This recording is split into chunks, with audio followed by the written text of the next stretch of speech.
Hello friends, welcome to brain brush up academy. और last lecture में आपने देखा था ओवरटेकिंग साइड डिस्टेंस के बारे में, तो हम वहां से आगे बढ़ते हैं। तो यहाँ पे साइड डिस्टेंस में आपका एक लास्ट टॉपिक छोटा सा बचा है, बस हम फॉर्मूला देखेंगे। वो होता है आपको याद होगा, आपने पढ़ा होगा, इंटरमीडिएट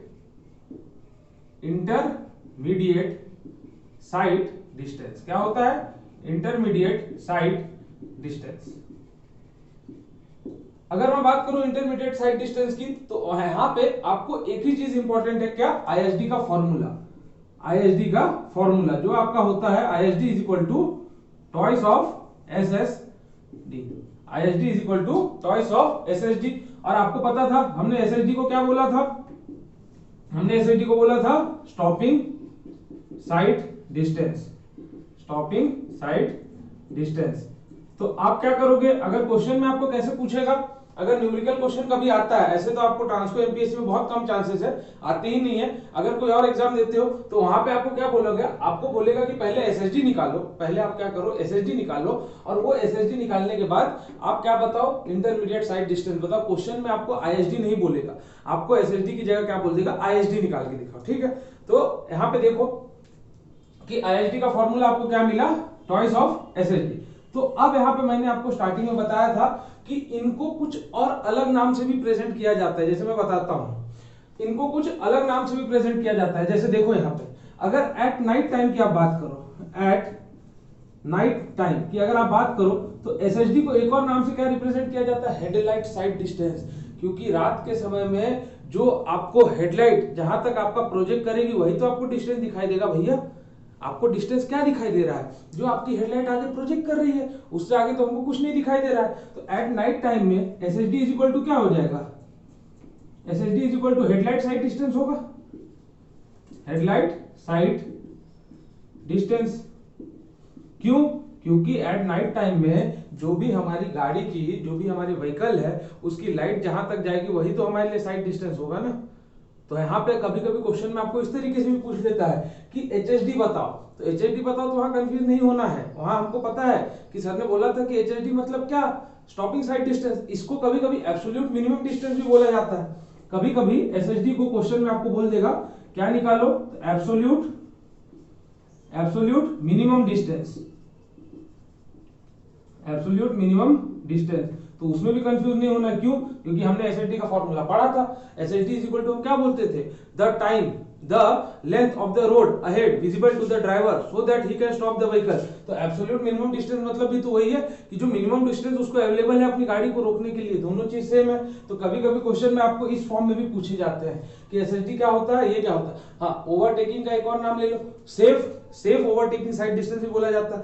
क्योंकि आपको सेफली वहां से ओवरटेक करके आगे जाना है ना, तो इसलिए हम उसको सेफ ओवरटेकिंग साइड डिस्टेंस भी बोलते हैं। तो आपके साइड डिस्टेंस की अगर बात करो, तो साइड डिस्टेंस में हमने स्टॉपिंग साइड डिस्टेंस से चालू किया था और हमने इतनी सारी चीजें देखे। ये आपका साइड डिस्टेंस का कंप्लीट पोर्शन है। इससे ज्यादा आपको बहुत कम चांसेस है, इससे ज्यादा आपके पास क्वेश्चन नहीं आएंगे।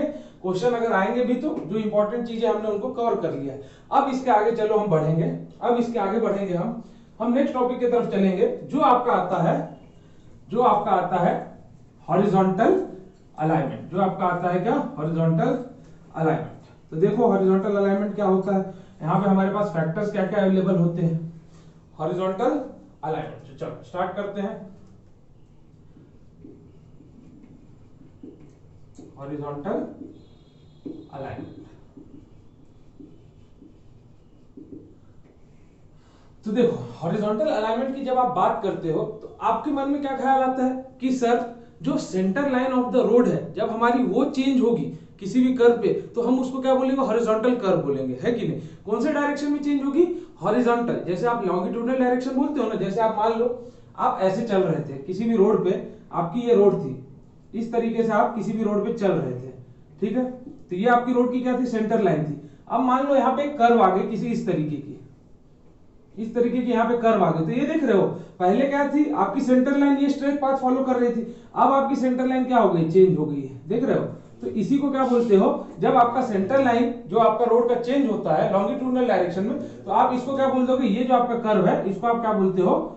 हॉरिजॉन्टल कर्व बोलते हो। हॉरिजॉन्टल कर्व बोलते हो। क्या बोलते हो? Horizontal curve. तो देखो, और वर्टिकल कर्व मतलब क्या होता है, जब आपकी गाड़ी, जब आपका रोड ऊपर या नीचे, या तो देखो रोड का ग्रेडियंट जो है वो नीचे जाए। अभी यहाँ पे देखो, यहाँ पे क्या है, ग्रेडियंट हमारा चेंज नहीं हुआ है, मगर जब आप वर्टिकल कर्व देखोगे तो आप वर्टिकल कर्व कैसे देखते हो, ऐसे देखते हो। तो देखो पहले ये ग्रेडियंट था, अब ग्रेडियंट चेंज हो गया है। तो ये फर्क होता है आपके वर्टिकल और हॉरिजॉन्टल कर्व में।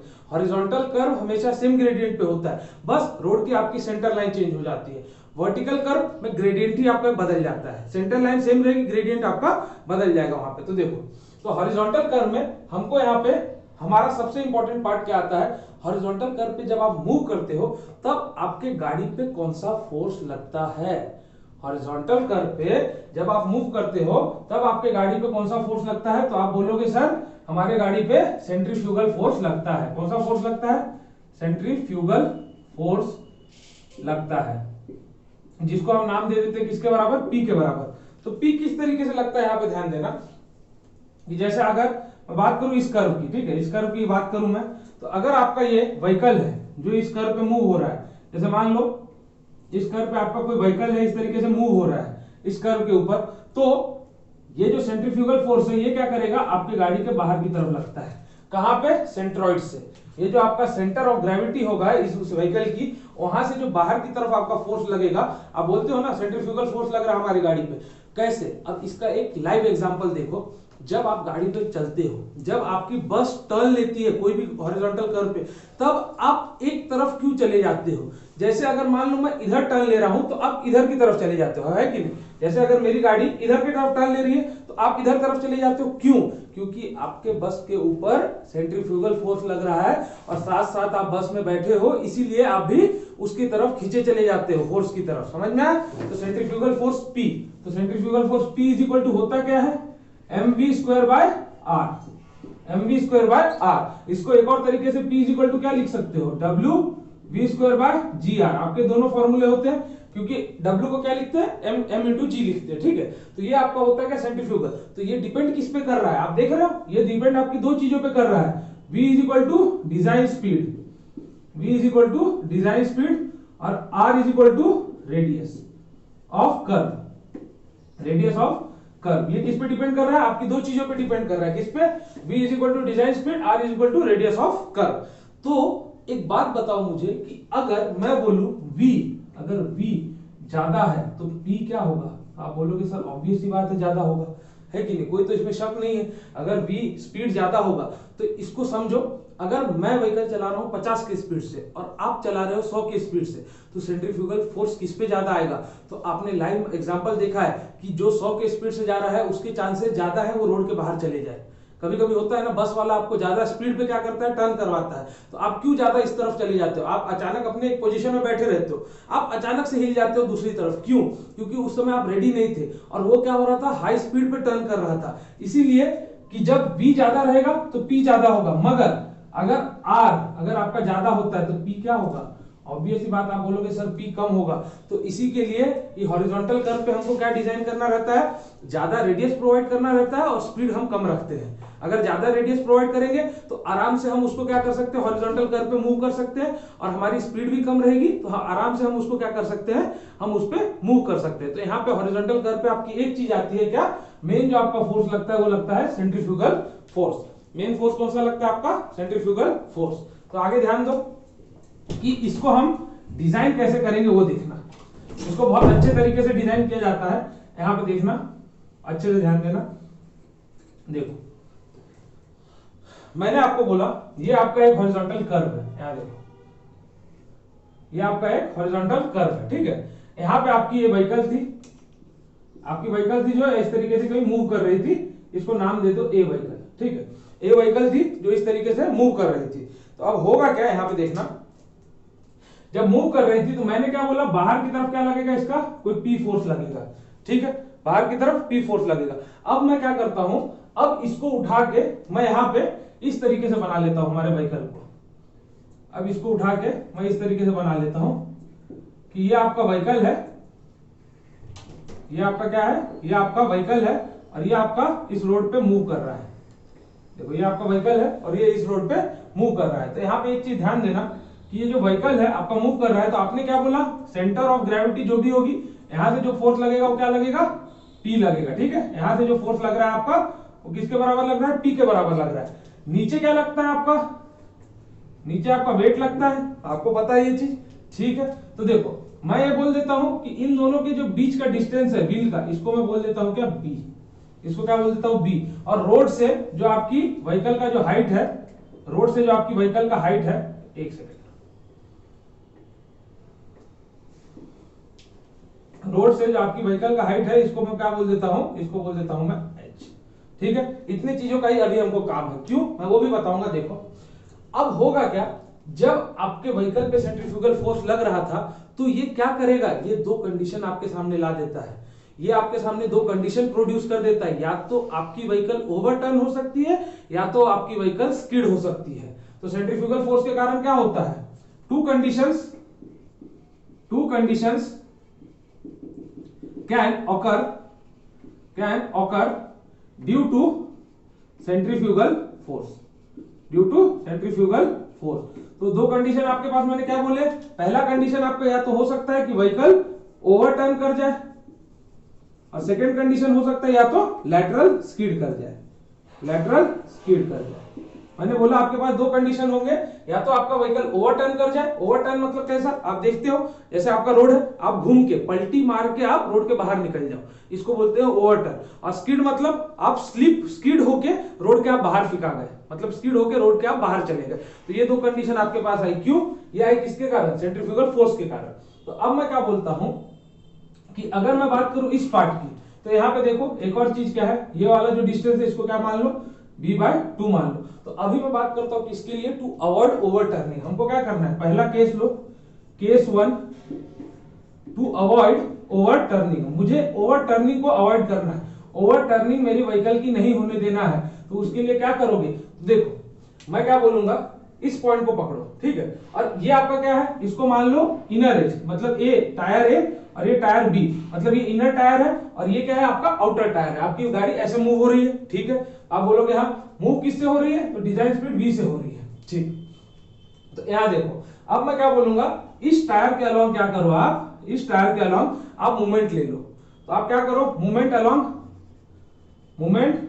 अलोंग टायर बी, तो देखो जब टायर बी पे आप मूवमेंट ले रहे हो तो एक चीज ध्यान दे रहे हो कि ओवरटर्न कौन सी मूवमेंट कराना चाह रही है, इसको overturn P into H movement कराना चाह रही है। मतलब ध्यान दो कुछ इस तरीके से, ये P इंटू एच वाली जो मूवमेंट है गाड़ी को क्या करना चाह रही है, ओवरटर्न कराना चाह रही है, सीधी बात है। और इसको अब बचाएगा कौन, जो आपका ये W इंटू एच है, ये क्या करेगा, ये इसको रोकने की कोशिश कर रहा है।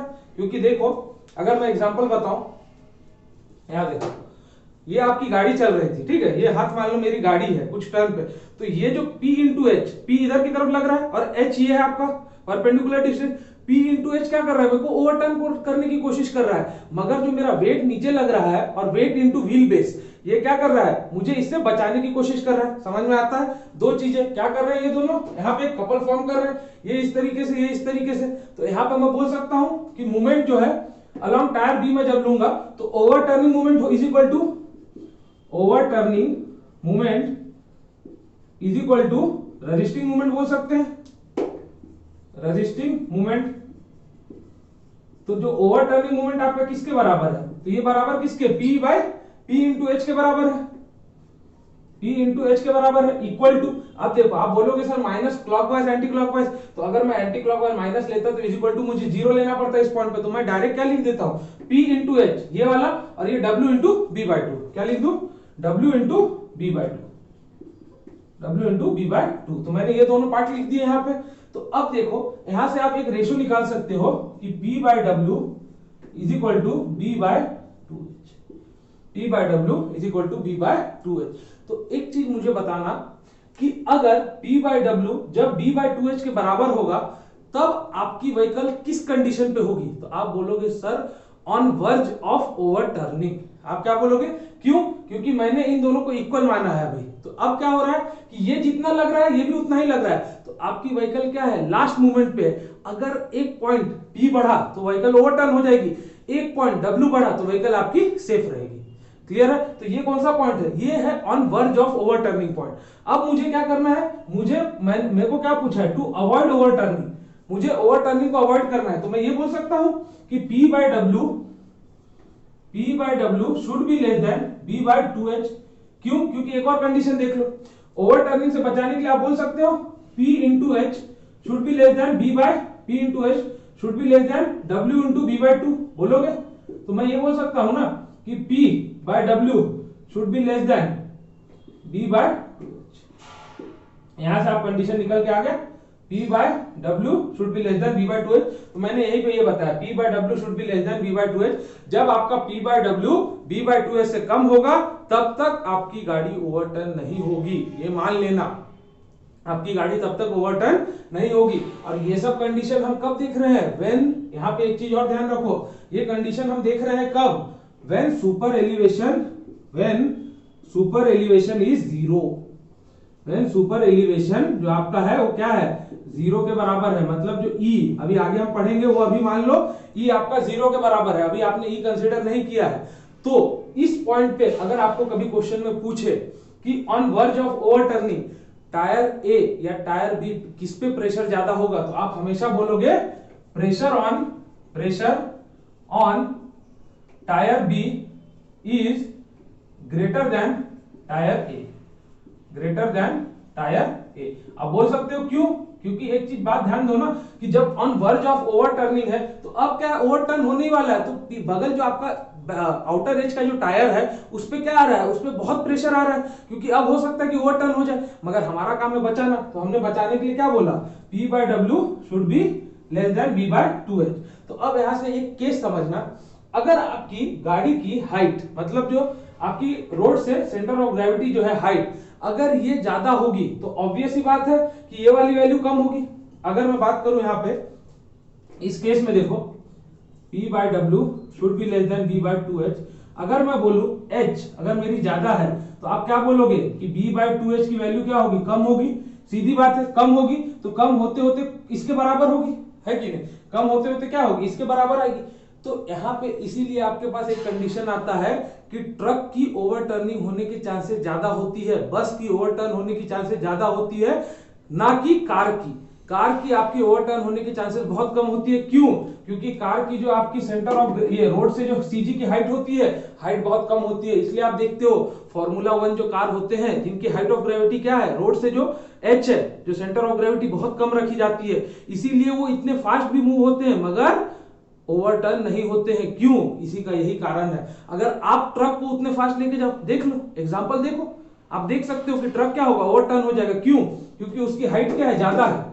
हाइट ज्यादा है तो क्या होगी? B बाय 2H कम होगी। कुछ समय बाद ऐसा आएगा कि ये B by 2H P bye W से कम हो जाएगी। तो B बाय 2H अगर P बाय W से कम हो गई तो वहां पे क्या होगा? हमारे गाड़ी ओवरटर्न हो जाएगा। तो इसका बेस्ट एग्जांपल आप देखो, ट्रक की जो आपकी हाइट होती है सीजी से, वो क्या होती है? वो ज्यादा होती है। इसीलिए ट्रक के ओवरटर्न होने के चांसेस बहुत ज्यादा है, ना कि आपके कार के। क्यों? क्योंकि कार की आपकी जो सीजी से हाइट, ये रोड से जो सीजी की हाइट है एच, ये बहुत कम होती है।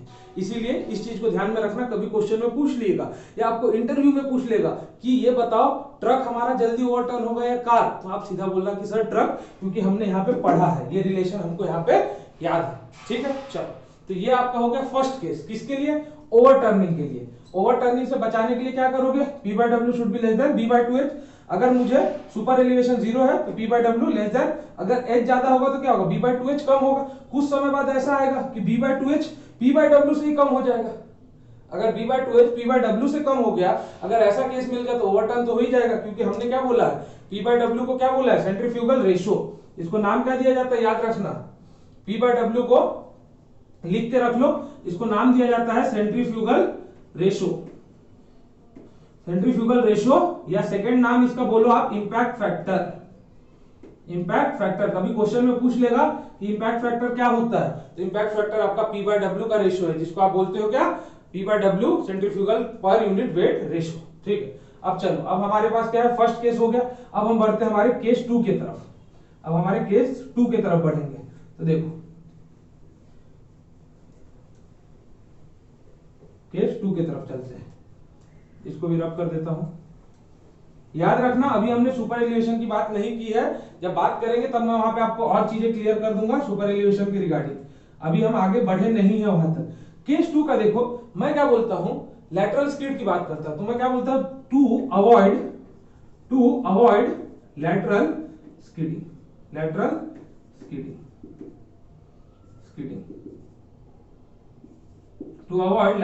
स्किडिंग। तो स्किडिंग की जब मैं बात करूंगा, मुझे लेटरल स्किडिंग से अवॉइड करना है, तो इसको बचाएगा कौन? तो आप एक चीज देखो, आपके रोड में मैंने बात किया था लास्ट टाइम कि एक लेटरल फ्रिक्शन लगता है आपके रोड पे। आपके रोड पे हॉरिजॉन्टल डायरेक्शन में जब गाड़ी मूव होती है तो दो फ्रिक्शन होते थे आपके, एक लैटरल एक लॉन्गिट्यूडनल। तो यहाँ पे वही तो हमारा लैटरल फ्रिक्शन काम में आएगा, एफ। जो एफ है हमारा, एफ क्या है? Lateral friction. मैंने वैल्यू भी बताई थी 0.15। तो अब यहीं पे एफ का काम आपका चालू होता है। अब आपका एफ बहुत ज्यादा यूज में आएगा, देखना। तो अब देखो, अब जब आपकी ये थी व्हीकल यहाँ चल रही थी तो आपके रोड पे कुछ एफ लग रहा था। अब बोलोगे यस सर, अब बोलोगे यस, तो ये एफ किसके बराबर होगा? देख रहे हो, इधर एक फोर्स लग रहा है, इधर एक फोर्स लग रहा है। यहाँ देखो, इधर एक फोर्स लग रहा है, यहाँ पे रोड पे लगेगा। मैंने आपको यहाँ पे दिखाया है कि किस तरीके से लगता है। तो इधर एक फोर्स लगेगा, इधर एक। तो मैं ये बोल सकता हूं कि जो सेंट्रीफ्यूगल फोर्स है, centrifugal force is equal to frictional force होगा। इज इक्वल टू क्या होगा? फ्रिक्शनल फोर्स होगा। अगर किसकी बात कर रहे हैं? फिर से हम ऑन वर्ज ऑफ स्किडिंग की बात कर रहे हैं, ध्यान रखना, ऑन वर्ज ऑफ स्किडिंग की। जब अवॉइड करने की बात होगी तो मैं आपको बताऊंगा। तो देखो, सेंट्रीफ्यूगल फोर्स क्या है? P है। फ्रिक्शनल फोर्स क्या है? F है। तो फ्रिक्शनल फोर्स जब तुम्हारे पास F है तो तुम बोल सकते हो F इज इक्वल टू क्या होता है? F इंटू N होता है। ठीक है, मान लिया। N इज इक्वल टू क्या होगा? F into W। ठीक है, N is equal to W। क्यों? क्योंकि आप बोल सकते हो N यहाँ पे आपका क्या है? N है आपका RA प्लस RB। RB दो चीजें है, तो N is equal to RA plus RB लिख सकते हो। तो RA प्लस RB बराबर किसके है? W के तो बराबर है। तो मैं यहाँ पे लिख सकता हूं P is equal to F into W। यहां से मैंने बता दिया, देखो, F is equal to F into N is equal to F into W। तो एक बात बताओ, P बाय W किसके बराबर आया? स्मॉल f के बराबर है। कहां पे? ऑन वर्ज ऑफ ओवरटर्निंग पे। मैंने पहले बात की ऑन वर्ज ऑफ स्किडिंग पे। मगर मुझे क्या करना है? मुझे तो पूछा है टू अवॉइड स्किडिंग, मुझे तो स्किडिंग अवॉइड करनी है। तो मैं ये बोलूंगा कि P bye W should be less than F। अगर P बाय W आपका F से छोटा होगा तो आपकी गाड़ी जो है स्किड नहीं करेगी, आपकी गाड़ी स्किड करने के चांसेस कम रहेंगे। क्यों? क्योंकि जो सेंट्रीफ्यूगल फोर्स का रेशियो है वही तो कम हो गया। यहाँ पे P, जो आपका P, तो यहाँ पे देखो ऐसा केस बनेगा कि अगर मुझे सेंट्रीफ्यूगल फोर्स से बचाना है तो P should be less then frictional force. जो आपका P जो यहाँ पे लग रहा है, ये जो P लगा रहा है, ये किससे कम होना चाहिए? फ्रिक्शनल फोर्स से कम होना चाहिए। तो आप बोल सकते हो कि P bye W should be less than F। तो यहां से आप निकाल क्या लोगे? P bye W should be less than small f। Small f आपका क्या है? फ्रिक्शन कोएफिशिएंट है। देखो, स्मॉल f आपका क्या है? Small f is equal to क्या है? फ्रिक्शन कोएफिशिएंट है। फ्रिक्शन कोएफिशिएंट है। तो देखो, क्लियर है? तो यही होता है आपका क्या है? दो केसेस। यहाँ पे हमने क्या डिस्कस किया? दो केस के बारे में। कौन सी केसेस? एक आपका फर्स्ट था टू अवॉइड ओवरटर्निंग, कौन सी? ये। अब आपने ओवरटर्न से बचा लिया, आपने लैटरल स्किडिंग से बचा लिया। तो इसके आगे और एक दो केस आते हैं जो हम नेक्स्ट लेक्चर में देखेंगे। तो यहाँ पे कि अगर मैं बात करूं तो सबसे इंपॉर्टेंट आपका क्या था कि जो आप फॉर्मूला लिखे थे P is equal to mv square by r। ठीक है, mv स्क्वायर बाय r। तो यहाँ पे आप हमेशा क्या चाहते हो कि आपके सेंट्रीफ्यूगल फोर्स पे आपकी जो रेडियस है हॉरिजॉन्टल कर्व की वो ज्यादा रहे और v आपका कम रहे, तभी जाके आपको एक स्मूथ ड्राइव मिलेगी, एक स्मूथ ड्राइव मिलेगी। तो यहाँ पे यही होता है आपका टोटल सेंट्रीफ्यूगल फोर्स जो आपके इस पे लगता है। कभी कभी क्वेश्चन में आपको पूछ लिया जाएगा कि जब आप हॉरिजॉन्टल कर्व पे मूव कर रहे हो तो आपकी गाड़ी पे कौन से दो फोर्स लगते हैं। तो हमेशा याद रखना, वहां पे आपके पास आंसर में सेंट्रीफ्यूगल फोर्स और आपका वेट ऑफ द व्हीकल, यही दो चीज एक्ट होते हैं। फ्रिक्शन आपके रोड पे लगता है। फ्रिक्शन की बात करूं तो मैंने यहाँ पे दिखाया आपके रोड पे लग रहा है। ठीक है, इसको याद रखना। ठीक है, चलो, okay, thank you all of you. मिलेंगे हम नेक्स्ट लेक्चर में अलग अलग केसेस के साथ और उसके आगे हम डिस्कस करते आगे बढ़ते जाएंगे। चलो, थैंक यू।